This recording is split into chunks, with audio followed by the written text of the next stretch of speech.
sempurna. Tarbiyah akhlak, kurangi maksiat, menuju taman surga.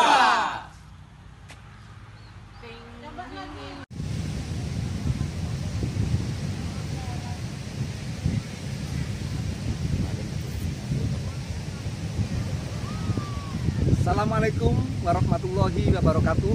Kembali lagi kita berjumpa dengan kelompok kerja penyuluh non-PNS Kecamatan Rawakangkung. Pada season yang kedua, talkshow ini akan menghadirkan 4 narasumber. Yang pertama, Imam Al-Khair bidang zakat, Buhari Arif, bidang sakinah. Arif Hidayatullah, bidang radikalisme dan aliran sempalan. Muhammad Dahlan, bidang pemberantasan buta aksara Al-Quran. dan saya yang moderatori kali ini, Amin Tuhari, Kepala KUA Kecamatan Rawakangkung. Ya, kita akan memulai dari sisi yang kecil saja.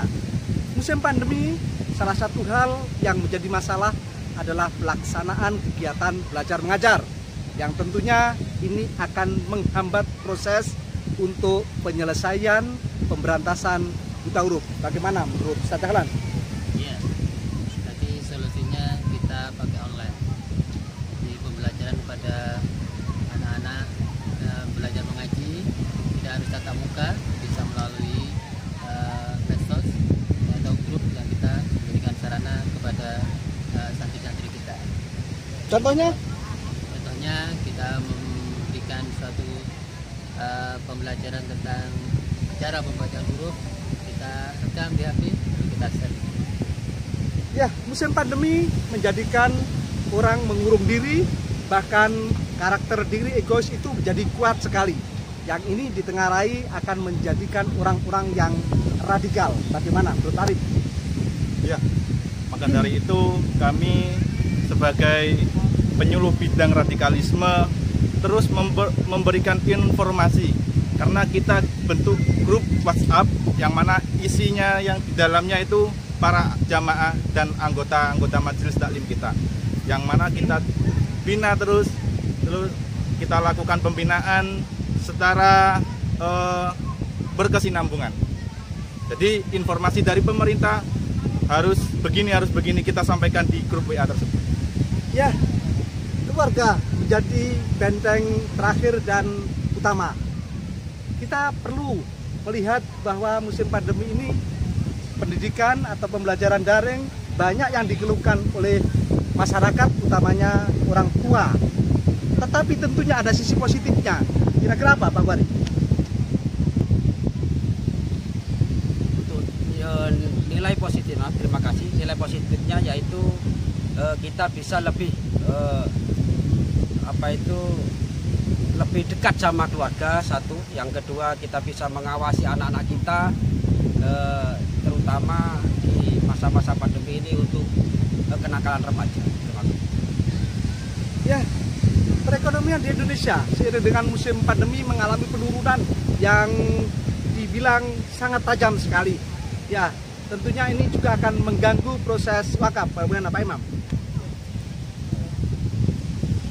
kami sebagai satu-satunya penyuluh agama Islam di KUA Kecamatan Rawakangkung, selama musim pandemi ini kami sebagai di bidang wakaf, di bidang zakat sangat harus mengoptimalkan cara berpikir kita untuk pengelolaan zakat yang sudah ada di UPZIS yang sudah ditentukan dan dibentuk oleh panitia tersebut.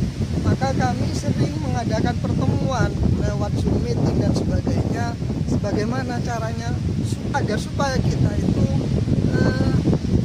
lebih meminimalisir dampak pandemi yang dirasakan oleh masyarakat, terutama dalam pelaksanaan pembelajaran anak-anak kita. Oleh karena itu, maka muncullah satu solusi, yaitu memberikan bantuan kepada mereka yang bentuknya non-tunai, yang berupa paket data dan sebagainya, untuk memperlancar dan mempermudah belajar anak-anak kita.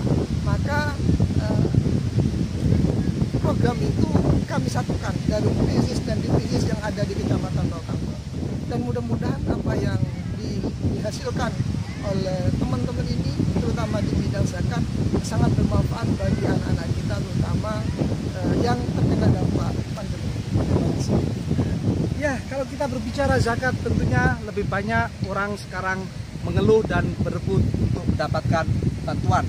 Karena ada bantuan langsung tunai, bantuan pekerja, bantuan Indonesia Pintar, bagian kesehatan. Yang ini tentu justru akan juga menjadi dampaknya adalah pemicu orang-orang yang tidak suka dengan program pemerintah, sehingga menyatakan bahwa ini hanya mencari muka saja. Karenanya mungkin ini bisa melahirkan radikalisme baru atau bagaimana Pak? Ya, pastinya karena seperti ini jadi rawan ditumpangi oleh lawan politik pemerintah. Jadi dibuatlah isu resesi, dibuatlah isu Indonesia sudah mulai bangkrut dan lain sebagainya. Maka tugas penyuluhan kita terus mengkasihkan informasi di grup WhatsApp itu. Gitu, Pak. Ya, kaitan dengan informasi maka tentunya adalah terkait dengan melek aksara. Yang tentunya dari sisi penyuluh adalah melek di bidang Al-Quran. Kira-kira pelajaran yang paling tepat untuk melek aksara Al-Quran ini apa? Pelajaran yang paling tepat untuk melek Al-Quran adalah terus mengisi waktu anak-anak kita ataupun keluarga kita, yaitu dengan menyisihkan waktu-waktunya untuk menyempatkan membaca Al-Quran. Ya, orang tua harus memiliki semangat dan mensupport anaknya agar bisa untuk mendapatkan pengetahuan agama. Karenanya bagaimana kiat-kiat untuk menumbuhkan keluarga yang agamis? Terima kasih.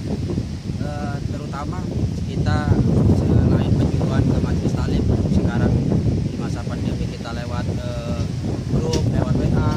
Untuk sementara ini kita lebih dekat dengan keluarga. Mari kita ajak keluarga kita untuk sholat berjamaah di rumah, ngaji di rumah, dan ibadah semuanya ada di rumah. Lebih dekat kita dengan keluarga, makanya ada nilai positif dengan adanya COVID-19 ini. Tentu saja, ya, semakin sering berkumpul, pendapatan juga akan berkurang. Ya, apakah hanya cukup berkumpul saja, Pak Mari? Terima kasih. Di masa-masa ini kita manfaatkan era-era digital, seperti kita di samping itu mencari penghasilan lebih. Contohnya kita mempunyai kelebihan apa, kita bisa upload lewat WhatsApp di grup, kita bisa jualan lewat online, itu juga bisa menambahkan penghasilan untuk keluarga kita.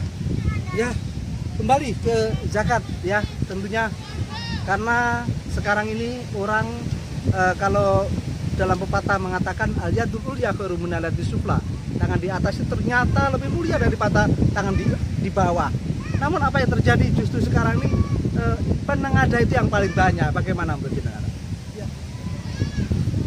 Menurut kami sebagai penyuluh di bidang zakat sekarang itu, saya ingat pada firman Allah, fastabiqul khairat, berlomba-lombalah, berkompetisilah dalam kebaikan, termasuk digabungkan dengan apa yang disampaikan Pak Kepala barusan, tangan di atas lebih baik daripada tangan di bawah. Namun pada era pandemi ini zaman sudah terasa terbalik, sehingga orang banyak mengharapkan bantuan dari kalangan-kalangan pemerintah, dermawan dan sebagainya. Bahkan banyak yang mengaku-ngaku terkena dampak. Oleh karena itu kami di bidang zakat bekerja sama dengan UPZs dan DPZs yang ada di Kecamatan Rokangkung. Kami akan selalu menggetolkan, tetap memperhatikan bahwa tangan di atas itu adalah tangan yang lebih baik daripada tangan di bawah, dan tetap berkompetisi dalam kebaikan, menggembar-gemborkan bahwa menjadi salah satu dermawan adalah lebih mulia daripada penerima zakat. Terima kasih. Ya, di akhir perbincangan kali ini tentu ada kata-kata yang bijak atau pesan yang perlu disampaikan dari masing-masing bidang. Ya, awal dari Pak Dahlan. Ya, pesan saya dari bidang melaksanakan pendaksar Al-Quran di era pandemi ini, gunakanlah waktu sebaik-baiknya, bentengi anak-anak kita dengan ilmu agama, terutama membaca Al-Quran. Arif? Pilah dan pilih informasi, harus kita jaga persatuan di bumi pertiwi. Ya. Jagalah keluarga kita dari pernikahan dini. Tetap semangat dan semangat di masa pandemi ini dengan membentengi keluarga kita dengan sholat berjamaah di rumah. Pasti Allah akan mendengar apa yang kita sampaikan. Makbul ya Allah. Ya, kita tentu saja harus kuat dari sisi individu untuk menjadikan kuat di masyarakat bahkan bangsa. Dengan bersatu dari masing-masing bidang, tentunya kita akan mencapai negara baldatun thayyibatun warabun ghafur. Negara yang selalu Allah limpahkan kemaafan atas apa yang dilakukan oleh hambanya. Allah turunkan segala rahmatnya dari jalan-jalan apapun yang dikehendaki olehnya. Sekali lagi, penyuluh agama KUA Kecamatan Bawah Kangkung hebat jaya. Assalamualaikum warahmatullahi wabarakatuh. Waalaikumsalam.